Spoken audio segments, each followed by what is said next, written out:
Voter చీటీ, ID కార్డుతో polling కేంద్రంలోకి వెళ్లాలి. మొదట ఉండే పోలింగ్ అధికారి తన వద్ద ఉన్న ఓటర్ల లిస్టుతో ఓటరు వివరాలను పోల్చుకుంటారు.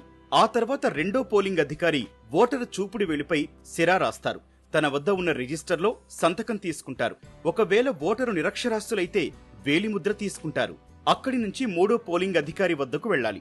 ఆ అధికారి ఓటరు వద్ద ఉన్న చీటీని పరిశీలించి తన వద్ద ఉన్న కంట్రోల్ యూనిట్ మీట నొక్కి ఓటును విడుదల చేస్తారు. ఆ తర్వాత ఓటింగ్ కంపార్ట్మెంట్ కు వెళ్లాలి. బ్యాలెట్ యూనిట్ పై మీకు నచ్చిన పార్టీ అభ్యర్థి పేరు, గుర్తు ఎదురుగా ఉండే బటన్ను నొక్కాలి. ఆ వెంటనే ఓటేసిన గుర్తుకు ఎదురుగా రెడ్ లైట్ వెలుగుతుంది. బీప్ అని సౌండ్ వస్తుంది. పక్కనే ఉండే వీవీప్యాట్ యంత్రంలో మనం ఓటేసిన గుర్తు, అభ్యర్థి పేరుతో స్లిప్ కనిపిస్తుంది. 7 సెకండ్ల తర్వాత ఆ చీటీ సీల్ వేసిన డబ్బాలో పడిపోతుంది. ఆ తర్వాత బీప్ సౌండ్ వస్తుంది. అప్పుడే ఓటు నమోదు ప్రక్రియ ముగుస్తుంది. ఇందులో ఏవి జరగకపోయినా అక్కడుండే ప్రిసైడింగ్ అధికారికి ఫిర్యాదు చేయాలి.